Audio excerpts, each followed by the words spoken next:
우선은 제가 이 물건이 그래도 좋다라고 말씀드릴 수 있는 거는 소액 투자자들도 단돈 500만 원만 있어도 이 물건을 투자할 수 있습니다.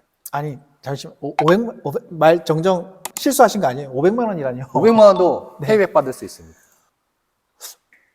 아니, 진짜 가능합니까? 반갑습니다. 롬마켓TV 두 대표 서변 음악소입니다. 반갑습니다. 오늘은 저희 구독자분들께 새로운 유형의 물건을 좀 소개시켜 드리려고 오늘 이 자리에 나왔습니다. 대표님, 이 물건에 대해서 우리 경매 입찰하시는 분들 어떤 부분들을 포인트로 삼아서 입찰에 들어가야 될까요? 오늘 물건은 수원시 권성구 세류동에 있는 물건인데요. 이번 물건은 특이하게 총 32개 물건으로 개별 물건 번호를 부여해서 진행되는 물건입니다. 뒤에 보시면 1층에서 3층 상가, 4층에서 7층은 주택 형태로 보입니다. 어마어마하게 큰 상가주택, 건물 형태가 경매로 나온 것인데요. 각 호실별로 개별 물건으로 해서 경매가 진행 중이다 라고 보시면 됩니다. 그러면 우리가 직접 담보 목적물에 들어가서 부동산을 보면서 하나하나 요소 대표님께서 찝어주시면 될 것 같습니다. 가보시죠. 네, 한번 가보시죠. 네, 가보시죠. 대표님, 경매 입찰하시는 분들은 이 부동산을 어떤 논점에서 평가를 하고 분석하고 입찰에 참가를 해야 될까요? 부동산에 있어서 가장 중요한 게 입지죠. 그래서 이 물건지의 입지가 어느 정도 있는지를 한번 살펴보는 게 중요하고요. 우선은 이 경매 물건 자체가 상가이고 도시형 생활주택이기 때문에 수요에 대한 거를 반드시 잘 확인을 하셔야 됩니다. 이 경매 물건지 바로 한 블럭만 건너가면 수원버스 터미널이 있습니다. 그래서 빠르게 다른 지역으로 접근성이 좋다라는 점을 말씀드릴 수 있고요.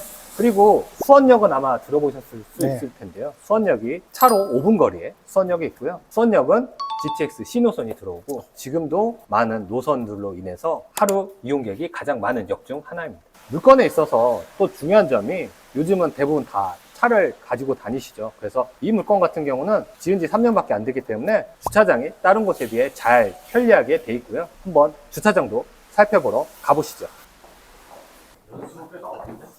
자주식. 상당히 좀 넓은 것 같은데, 여기? 그리고 기계식 그렇게 그렇네. 보통은 도시형 생활주택은 주차장이 자주식으로 나오기 쉽지 않지 않습니까? 그쵸. 그만큼 여기 물건지 같은 경우는 땅이 158평이기 때문에 면적을 최대한 활용해서 주차장도 많이 넣었다라고 보시면 됩니다. 타고 내려오는 것 같아요. 네. 그리고 또 어떠한 부분들을 포인트로 좀 봐야 될까요, 대표님? 우선은 제가 이 물건이 그래도 좋다라고 말씀드릴 수 있는 거는 소액 투자자들도 단돈 500만 원만 있어도 이 물건을 투자할 수 있습니다. 아니, 잠시만. 500, 말 정정 실수하신 거 아니에요? 500만 원이라뇨. 500만 원도 네. 페이백 받을 수 있습니다. 아니, 진짜 가능합니까? 경매 투자자라고 하면 돈이 많은 사람들도 있지만 정말 소액으로 500만 원, 1000만 원 가지고도 시작하는 분들이 있습니다. 그런 분들을 위해서 이런 물건은 충분히 입찰할 물건이다라고 보여지긴 합니다. 왜 그러냐? 지금 6천만 원에 낙찰된 물건 같은 경우에도 전용 5평입니다. 5평짜리 원룸인데 6천만 원짜리를 지금 제가 임장을 해보니까 500에 55만 원에 임대가 가능하다고 합니다. 아, 지금 현재 임차 수준이 예. 보증금 500에 월세 55만 원. 근데 6천만 원짜리를 500에 55만 원으로 임대 세팅을 한다고 하면 수익률이 12%입니다. 여러분들 지금 기가 쫑긋하신 것 같은데, 그러면 지금은 우리가 지금 지하 주차장이 있어요. 그러면 1층 상가에서부터 직접 보면서 설명을 좀 해주십시오. 예, 한번 이동하시죠. 또 보러 가시죠. 네.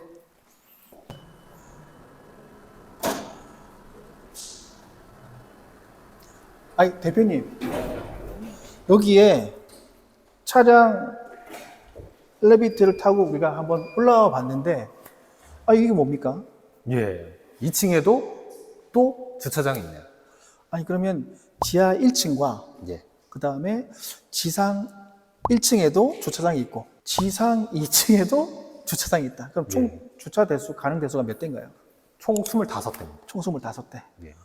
이런 구조는 저도 좀 처음 보는 것 같아요. 요즘 상가든 도생이든 이용자들이 주차 먼저 보긴 합니다. 그래서 이렇게 주차가 잘 되는 건물은 임대든 뭐든 잘 된다라고 보시면 되죠. 어떻게 오셨는데요? 네. 지금 진행 중인 경매 물건 신청 채권자고요. 근데 유튜브 영상을 해서 소개 영상도 찍으려고 하는데 그거는 좀 불가능하십니다. 저희가 다른 예. 저기도 오셨어도 그렇게까지는 제가 좀 설명을 좀 드리면 저희는 어떻게 보면 본 사건의 이해 당사자라 저희가 관리하고 있는 채권의 담보 물건이거든요. 저희가 제3자라면 방금 이야기하신 거에 뭐 물건을 보여달라 이렇게 하면 방금 말씀처럼 하시면 되는데 저희는 여기 채권자라서 관리적인 차원에서는 저희 요청드릴 수가 있어요. 근데 죄송한데 여기 채권자라는 게 저희는 아무런 저기를 받은 게 없거든요. 등기부등본상에 보시면 저희가 본 담보자산에 저희가 근저당권자로 되어 있습니다. 아 그래요? 네네. 아, 네, 그래서 아. 경매하시는 분을 제가 모셔서 소개를 좀 하려고 합니다. 근데 네. 왜 문의가 엄청 많아요. 일을 못할 정도로. 네네. 근데 세대별로 하나하나 개별로 받으시는 분이 있고 통매로 얘기하시는 분도 계세요. 아, 네, 맞습니다. 네. 저희도 문의가 수십 통입니다. 너무 많아서. 저 너무 많아요. 네, 뭐 근데 이런 식으로. 우리가 네. 지금 빈 방이 없어요. 원룸밖에. 상가 부분하고 원룸 보여주시면 될 것 같아요. 상가는 3층밖에 비어 있는 네, 네네, 그거 확인하면 될 것 같아요. 네, 72평인가? 기존에 누가 사용 수익 하던 곳인가요? 여기가 양복점이었는데요. 아, 경매 얘기 나오기 이분이 제일 피해자죠. 그냥 나가시자마자 주인이 그냥 이렇게 된 거라 보증은 못 돌려받으시고. 전혀 한 푼도 뭐 밀린 거 없고 이분은 그냥 자기 딱 이사 날짜에 맞춰 나가시고 얼마 안 있어서 이렇게 된 거라. 아니, 그러면 대표님, 방금 대표님께서 말씀해 주셨던 사항이면 어떻게 되는 겁니까? 그래서 이제 임차인 분들도 네. 경매에 대해서 잘 아셔야 그렇죠. 이런 피해나 이런 사기까지는 아니지만 어쨌든 이런 피해에서 벗어날 수 있다라고 말씀드릴 수 있습니다. 만약에 이게 낙찰이 되면 저희는 보증금 어떻게 되는 거예요? 보증은 얼마세요? 5천이요. 5천만 원. 여기 상가 다 5천씩이에요 지금. 1, 2, 3층은 다 보증금 5천만 원씩이었어요. 상가임대차 보호법상 보호는 받을 수 있는데 그렇다 해서 대항력이 있냐 없냐를 따져야 되는데 소액 변제 정도만 받으실 겁니다. 월세 내는 거는 내고 안 내고는 어떻게 파악해요? 그건 아무 상관없고요. 그냥 낙찰받는 사람이 관리비 빌린 거에 대해서는 이제 관리단하고 얘기를 하는 거고 월세 부분은 그냥 없어진다 생각하시면 돼요. 그래서 경매가 진행되면 대부분의 세입자들이 월세를 안 내고 보증금도 못 돌려받는다 생각하기 때문에 그만큼 공제한다라고 계산하고 진행이 된다라고 보시면 돼요. 얼마큼 미납이고 더 내고 이런 건 상관이 없는 거예요? 보통은 경매 사건이 진행이 되면 거기에 임차를 하고 있는 이제 임차인 분들이 보증금 상당액이 손실이 발생할 수 있기 때문에 기본적으로 경매 진행되는 기간 또 그 전부터 월세 임차 계약에 따른 월세를 잘 내지는 않으세요.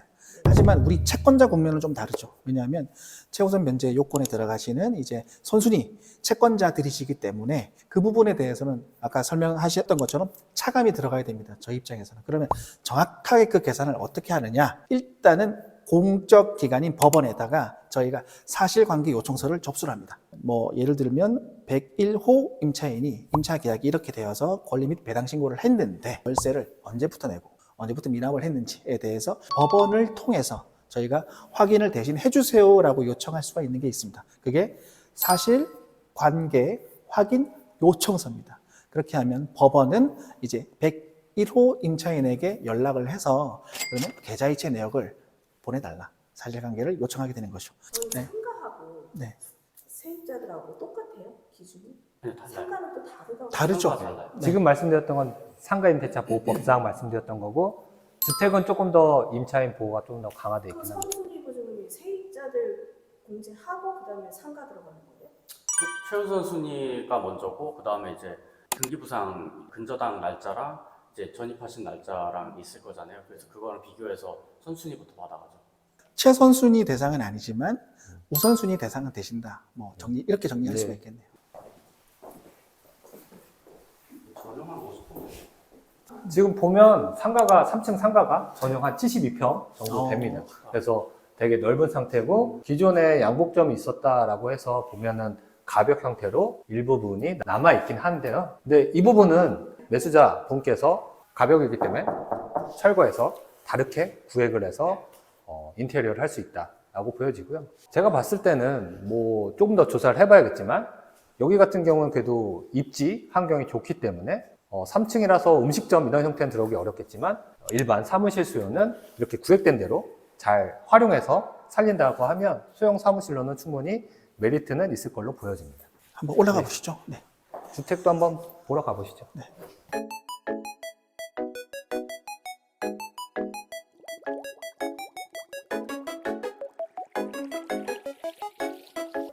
그러니까 이게 개별 네. 이런 공동 현관문이 따로 있다고 합니다. 오. 스타일러 있습니다. 옵션으로요? 제일 작은 방이에요. 상당히 괜찮은, 스타일러가, 스타일러가 있는데?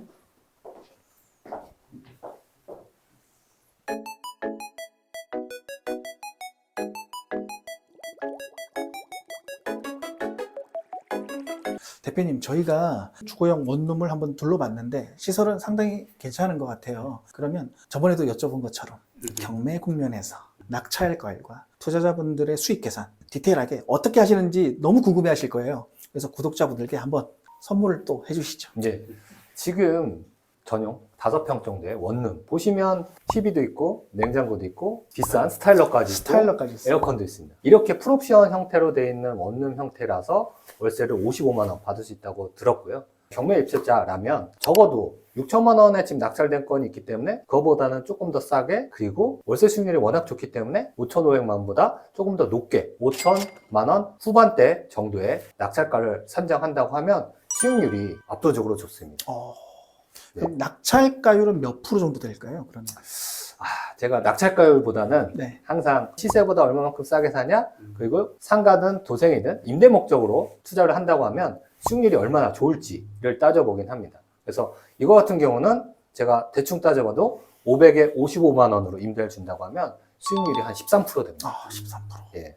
거기다가 소액 투자자 같은 경우에는 대출을 90% 받는다고 하면은 이런 물건을 500만 원, 1000만 원 정도면 투자를 다 끝낼 수 있습니다. 대출 없이 수익률이 13%면 어디 가서도 찾아볼 수 없는 그런 물건이 될 겁니다. 그리고 또 한 가지 팁을 드리자면, 이런 걸 낙찰받으면 나중에 자기가 거주하는 물건에 대해서 양도소득세나 여러 가지 문제가 생기는 거 아니야? 라는 문제점들을 생각하실 겁니다. 주택수가. 예, 그래서 요즘 투자함에 있어서 주택 물건들은 주택수가 들어가 안 들어가를 엄청 많이 따지는데요. 근데 여기는 도시형 생활주택이고 면적이 소형입니다. 그래서 올해 12월까지 특례가 있어서 재산세도 감면받고 소득세도 감면받고 나중에 매도할 때도 양도세에서도 특례를 받을 수 있습니다. 대신에 임대사업자를 등록하셔야 됩니다. 네, 그래서 임대사업자를 등록하면 여러 가지 세금 부분에서 많이 유리하기 때문에 소액 투자자들은 이런 물건을 낙찰받고 임대 준다, 그래서 따박따박 월세를 받는다 라고 하면 아주 좋은 투자 물건으로 보여집니다.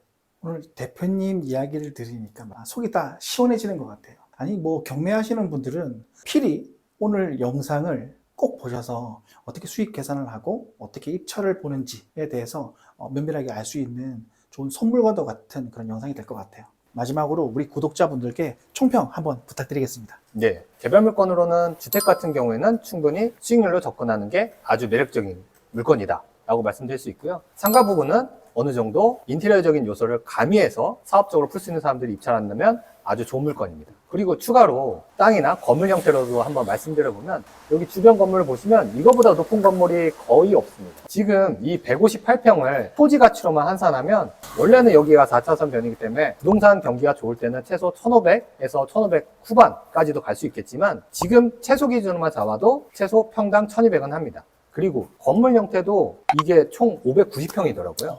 590평을 단순히 최소 기준 600으로만 잡아도 이 건물, 통건물의 가치는 최소 35억에서 40억은 미니멀로 잡아도 된다라고 보여지긴 합니다. 그만큼 매력적인 담보자산이다 라고 설명을 해주신 것 같아요.